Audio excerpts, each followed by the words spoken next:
ओम नमः सिद्धेभ्यः।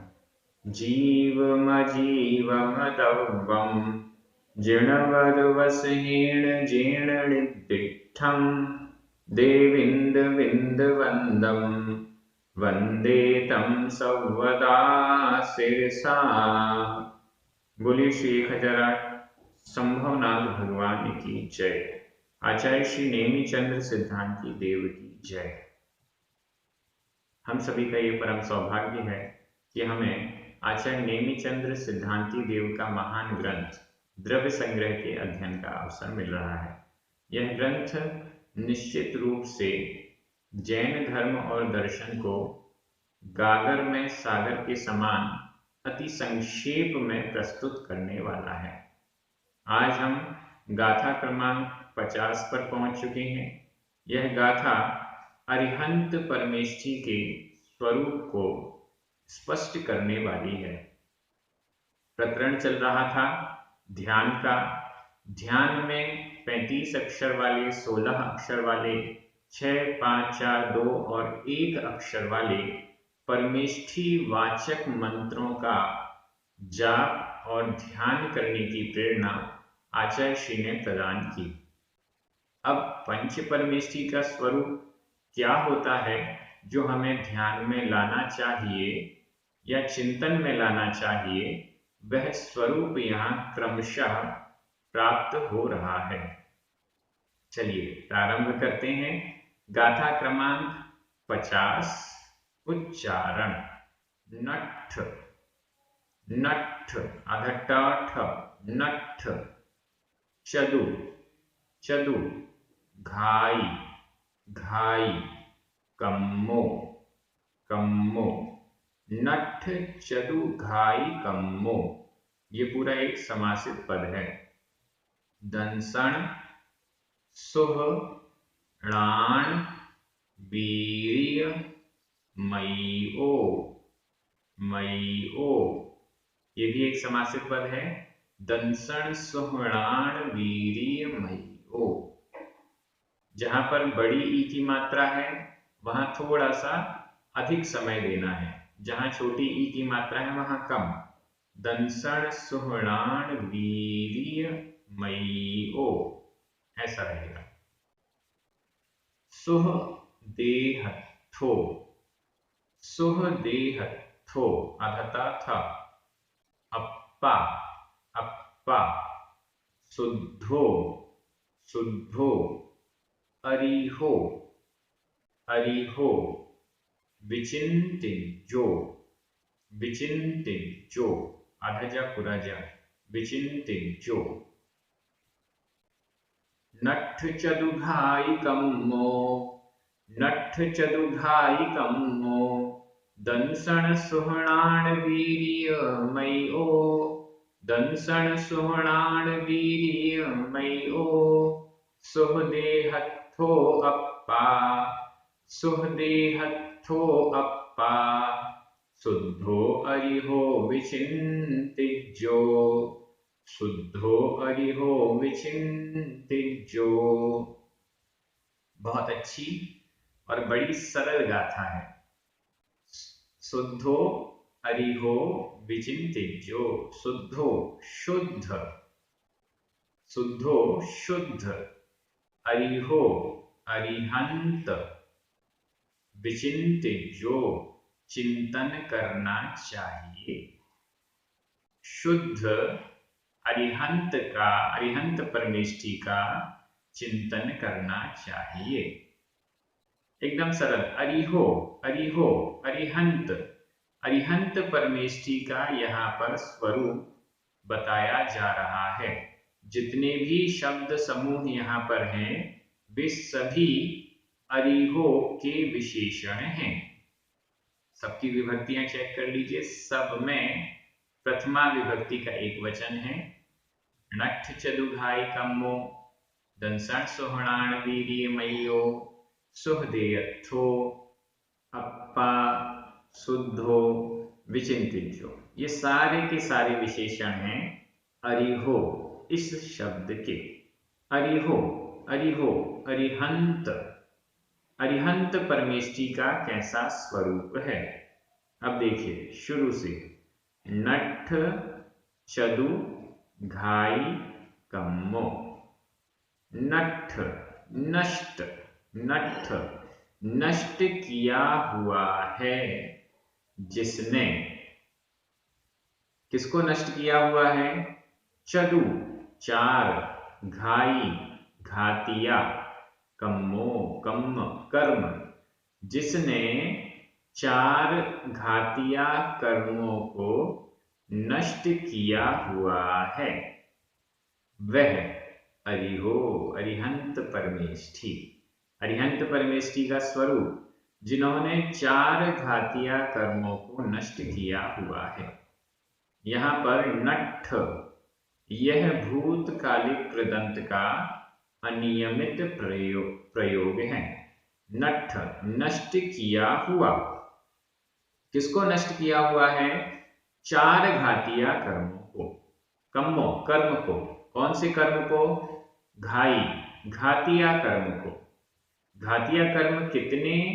चदु चार, चार प्रकार के घातिया कर्मों को जिसने नष्ट किया है। कर्म 8 होते हैं, 4 उनमें से घातिया और 4 अघातिया। घातिया कर्म कौन से हैं? ज्ञानावर्णी, दर्शनावर्णी, मोहनीय और अंतराय। ये 4 कर्म घातिया कर्म कहलाते हैं। इन 4 घातिया कर्मों को जिसने नष्ट किया है वो अरिहंत भगवान कहलाते हैं। जब मुनि महाराज आत्म ध्यान में लीन होते हैं, छपक श्रेणी में आरूढ़ होते हैं। छपक श्रेणी का मतलब है जब वे चारित्र मोहनीय का क्षय करते हुए आगे बढ़ते जाते हैं। आत्म ध्यान की अवस्था की बात है। 8वां गुण स्थान, पहले 6वां 7वां गुण स्थान चलता रहता है। श्रेणी का प्रारंभ हुआ, छपक श्रेणी का प्रारंभ हुआ 8वां गुण स्थान, फिर 9वां गुण स्थान, फिर 10वां गुण स्थान, और 10वें गुण स्थान के बाद सीधे 12वें गुण स्थान में पहुंच जाते हैं। 12वें गुण स्थान 10वें गुण स्थान के अंत में मोहनीय कर्म का संपूर्ण क्षय हो जाता है और 12वां गुण स्थान जिसका नाम है क्षीण मोह, यह गुण स्थान प्रकट हो जाता है। इस 12वें गुण स्थान के भी अंतिम समय में शेष 3 घातिया कर्म, दर्शनावर्णी, ज्ञानावर्णी और अंतराय, ये 3 घातिया कर्म भी नष्ट हो जाते हैं और 13वां गुण स्थान प्रकट हो जाता है। 13वें गुण स्थान का नाम है सयोग केवली जिन। 13वां गुण स्थान प्रारंभ हो जाता है, अरिहंत अवस्था प्रारंभ हो जाती है। 4 घातिया कर्मों को जिसने नष्ट कर दिया उसकी अरिहंत अवस्था है। अब यह जो 13वां गुण स्थान है और इसके बाद 14वां गुण स्थान, ये दोनों गुण स्थान ही अरिहंत अवस्था के गुण स्थान होते हैं। इसके बाद जो शेष 4 अघातिया कर्म बचे हैं उनका भी नाश होने पर सिद्ध अवस्था प्रकट हो जाती है, तो गुण स्थान से अतीत हो जाते हैं। 4 घातिया कर्मों का नाश करने से अरिहंत अवस्था, सर्वज्ञ अवस्था, या जो समौशरण आदि लगता है, दिव्य ध्वनि कीर्ति है, तीर्थंकर प्रभु का विहार होता है इत्यादि, ये सब इस अरहंत अवस्था में ही होता है। और क्या विशेषण है? 4 घातिया कर्म तो नष्ट हो जाते हैं, तो कुछ प्रकट भी होता होगा। दंसण सुहृणाण वीर्यमयी को। दंसण दर्शन, अनंत दर्शन या केवल दर्शन। णाण सुह सुह सुख, अनंत सुख। णाण ज्ञान, अनंत ज्ञान या केवल ज्ञान। वीर्य, वीर्य, अनंत वीर्य, अनंत शक्ति। मयो, मय, सहित, युक्त, संयुक्त। कैसे हो जाते हैं? इस अनंत चतुष्टय से संयुक्त हो जाते हैं। अनंत दर्शन, अनंत सुख, अनंत ज्ञान और अनंत वीर्य। इस अनंत चतुष्टय से जो संयुक्त हैं वे अरिहो, अरिहंत परमेष्ठी हैं। उनको विचिंतित जो उनका चिंतन करना चाहिए। ये अनंत चतुष्टय है। अनंत दर्शन, अनंत दर्शन को केवल दर्शन भी कहते हैं, छायिक दर्शन भी कह सकते हैं। छायिक शब्द भी सब में लगाया जा सकता है। अनंत सुख, छायिक सुख, अनंत ज्ञान, छायिक ज्ञान, अनंत वीर्य, छायिक वीर्य, ऐसा भी कह सकते हैं। अनंत क्यों कह रहे हैं? क्योंकि इसका कोई अंत नहीं है। कितना सुख, कोई अंत नहीं है। सुख की जो टॉप मोस्ट अवस्था है, जिसका कोई और छोर नहीं, जिसका कोई अंत नहीं, अनादि अनंत काल तक भी वैसे का वैसा ही बना रहेगा। इन सब दृष्टियों से इस गुण को अनंत कहते हैं। अनंत दर्शन, अनंत ज्ञान, अनंत सुख और अनंत वीर्य। वीर्य का मतलब हो गया शक्ति। अनंत सामर्थ्य अरिहंत परमेष्ठी की होती है। उसका प्रयोग वो नहीं करते हैं, प्रयोग दृष्टिगोचर भी नहीं होता है, लेकिन वह जो अंतरंग गुण उनके हैं वो प्रकट हो जाते हैं। क्योंकि ये घातिया कर्म है, ये कर्म है जो हमारी आत्मा के गुणों को ढके हुए हैं। और जैसे ही कर्मों का नाश किया जाता है तो ये गुण प्रकट हो जाते हैं। ज्ञान को ढकने वाला ज्ञानावर्णी कर्म है। जैसे ही ज्ञानावर्णी कर्म को नष्ट किया जाता है वैसे ही ज्ञान, अनंत ज्ञान, केवल ज्ञान प्रकट हो जाता है। दर्शन गुण को ढाकने वाला दर्शनावर्णी कर्म है। दर्शनावर्णी के नाश होते ही दर्शन गुण अनंत दर्शन के रूप में प्रकट हो जाता है। इसी प्रकार से मोहनीय कर्म के नाश होने से अनंत सुख और अंतराय कर्म के नाश होने से अनंत वीर्य प्रकट हो जाता है। ये गुण कहीं बाहर से नहीं आते हैं। प्रत्येक जीव में, प्रत्येक आत्मा में ये गुण होते हैं, लेकिन कर्मों के आवरण के कारण प्रकट नहीं हो पाते हैं या आंशिक रूप से प्रकट हो पाते हैं। इस कारण से वो हमारे सामने, अब सुख हमारा गुण है, लेकिन मोहनीय कर्म का इतना उदय चल रहा है कि हम अपने ही आत्मा के सुख का अनुभव नहीं कर पा रहे हैं, इंद्रिय जनित सुख और दुखों का अनुभव कर रहे हैं। यह मोहनीय कर्म के कारण स्थितियां, परिस्थितियां बनी हुई हैं। तो चार घातीय कर्मों का जिन्होंने नाश किया है, अनंत चतुष्टय से युक्त हैं। तीसरा विशेषण सुह देहत्थो। सुह, सुह शुभ। यहां सुह का अर्थ है शुभ और ऊपर सुह का अर्थ आया था सुख।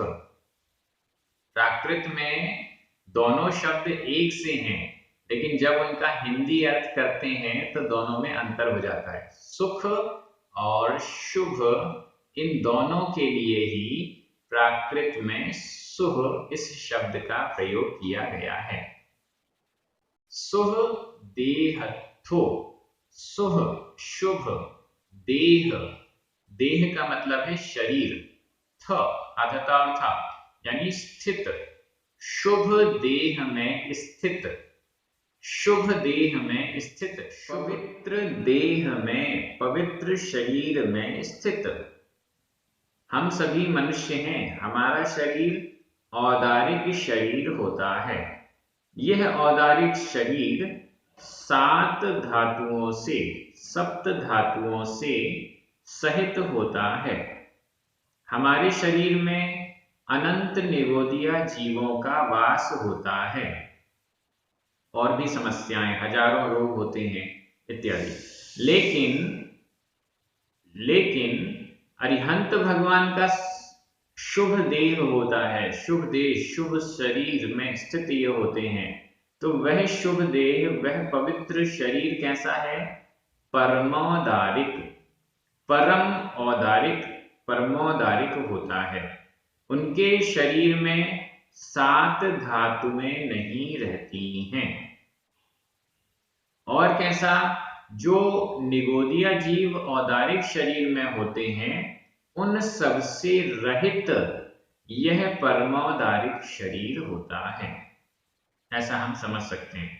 जब 12वें गुण स्थान से 13वें गुण स्थान की ओर आगे बढ़ रहे हैं, 12वें गुण स्थान का अंतिम समय, 13वां गुण स्थान का प्रथम समय, इस टाइम पर औदारिक से परमौदारिक होना है। तो जितनी भी सप्त धातुएं हैं वो समाप्त हो जाती हैं, और जितने भी निगोदिया जीव हैं, नए निगोदिया जीवों की उत्पत्ति होना बंद हो जाती है। इस कारण से निगोदिया जीव एक श्वास में 18 बार जन्म मरण करते रहते हैं। जितने भी निगोदिया जीव वहां पर होते हैं, या अपने टाइम पीरियड पे उनका जन्म और मरण होता रहता है। तो अब नया जन्म नहीं हो रहा, और मरण अपने समय के अनुसार उनका मरण होता जाता है। इस प्रकार से वह औदारिक शरीर इन निगोदिया जीवों के स्थान से भी रहित हो जाता है। ऐसा समझना चाहिए। कोई हिंसा नहीं हो रही है, ऑटोमेटिक प्रोसेस है उन निगोदिया जीवों के जन्म लेने और मरण करने की। जन्म रुक जाता है, मरण की प्रोसेस चलती रहती है। तो इस कारण से निगोदिया जीवों का पूर्ण रूप से अभाव उस औदारिक शरीर में हो जाता है, परमौदारिक शरीर हो जाता है। यह परमौदारिक शरीर अरिहंत भगवान का इतना तेजस्वी होता है कि हजारों सूर्य के प्रकाश से भी अधिक प्रकाश इस शरीर में होता है। हजारों सूर्य भी अरिहंत भगवान के प्रकाश के आगे फीके हैं, ऐसा समझना चाहिए। शुभ देह शरीर में स्थित, शुभ देह में स्थित होते हैं, ऐसा अप्पा आत्मा, ऐसी आत्मा, इन विशेषणों से युक्त अप्पा आत्मा। और कैसी? शुद्ध, किसी प्रकार की अशुद्धि नहीं, किसी प्रकार का मल नहीं, किसी प्रकार का दोष नहीं। अरिहंत भगवान में 18 प्रकार के दोष नहीं होते हैं। 18 प्रकार के दोष हैं, भूख लगना, प्यास लगना, पसीना आना, और भी बहुत सारे। ये 18 प्रकार के दोष अरिहंत भगवान में नहीं होते हैं, इसलिए वो दोषों से रहित, मल से रहित, शुद्ध हैं।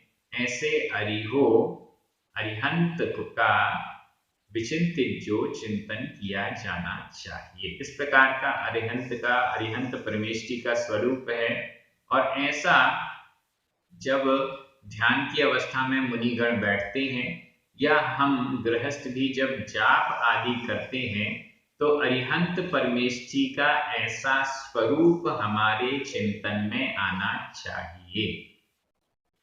गाथा का अर्थ बहुत अच्छे से हो गया है। अरिहो शब्द पर थोड़ा सा चिंतन कर लेते हैं। अरिहो, अरिहंत, अरिह, इस शब्द का अर्थ होता है अर्ह यानी योग्य। जो देवताओं के द्वारा पंच कल्याणक आदि की महिमा के योग्य होते हैं, वे अरहंत होते हैं। पहली बात। दूसरा, जो अरि, रज और रहस से विहीन, रहित होते हैं, जिसने अरि, रज और रहस का हनन, अंत कर दिया है, समापन कर दिया है। अरि का मतलब है शत्रु, मोहनीय कर्म को अरि कहते हैं। इसके अलावा रज मतलब धूल, ज्ञानावर्णी और दर्शनावर्णी कर्म को रज कहते हैं और रहस्य अंतराय कर्म को रहस्य या रहस्य कहते हैं।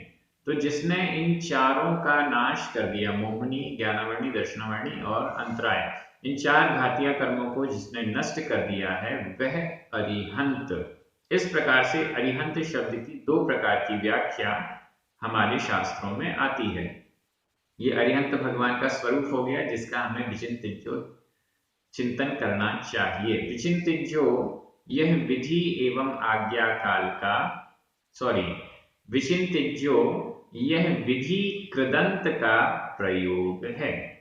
यह विधि कृदंत का प्रयोग है। विधि कृदंत का प्रयोग है इसलिए ही यह अरिहो का विशेषण बनकर उसी विभक्ति में आया है। कोई क्रिया नहीं है, ये विधि क्रिया नहीं है, विधि कृदंत का प्रयोग है। इस प्रकार से इस गाथा का अर्थ पूरा हो गया है। रिवीजन की दृष्टि से मैं अन्वय कर रहा हूं, आपके मन में हिंदी अर्थ चलना चाहिए। हालांकि इसमें अन्वय जैसा कुछ है नहीं। नट्ठ चतुघाई कम्मो दंसण सुहणाण वीर्यमयी सुह देहत्थो अप्पा शुद्धो अरिहो विचिंतिज्यो। कुछ भी अन्वय के जैसा नहीं है, कुछ भी चेंजेस नहीं। मैं हिंदी अर्थ कर रहा हूं, आपकी नजर प्राकृत शब्दों पर जानी चाहिए। नष्ट कर दिया है चार घातिया कर्मों को जिसने अनंत दर्शन, अनंत सुख, अनंत ज्ञान और अनंत वीर्य से जो युक्त हैं, शुभ देह में स्थित हैं, ऐसी आत्मा जो शुद्ध है वह अरिहंत है, चिंतन के योग्य है, ध्यान के योग्य है। अब विभक्तियों को देख लीजिए। विभक्तियां बड़ी सरल हैं। सभी शब्दों में प्रथमा विभक्ति का एक वचन है। सभी में नट्ठ चतुघाई कम्मो दंसण सुहणाण वीर्यमय्यो सुहदेयत्थो अप्पा शुद्धो अरिहो विचिंतिज्यो, सब में प्रथमा विभक्ति का एक वचन। नट्ठ यह भूतकालिक कृदंत का अनियमित प्रयोग है। विचिंतिज्यो यह विधि कृदंत का प्रयोग है। इस प्रकार से व्याकरण भी बहुत सरलता से हो गया। आप सभी बहुत अच्छे से अध्ययन कर रहे हैं। आगे की गाथाएं भी इन पंच परमेष्टि के स्वरूप को बहुत अच्छे से व्याख्यायित करने वाली है। ये गाथाएं, सभी गाथाएं याद करने योग्य हैं। कभी भी आपको मंगलाचरण करने का अवसर मिले तो इन अरिहंत भगवान के स्वरूप को, सिद्ध भगवान के स्वरूप को, इन पंच परमेष्टि के स्वरूप वाली 5 गाथाओं को आप मंगलाचरण के रूप में ले सकते हैं। आप सभी बहुत अच्छे से अध्ययन कर रहे हैं। सभी को बहुत बहुत धन्यवाद। पुण्यार्जकों को विशेष धन्यवाद। सभी को जय जिनेंद्र। जिनवाणी माता की जय।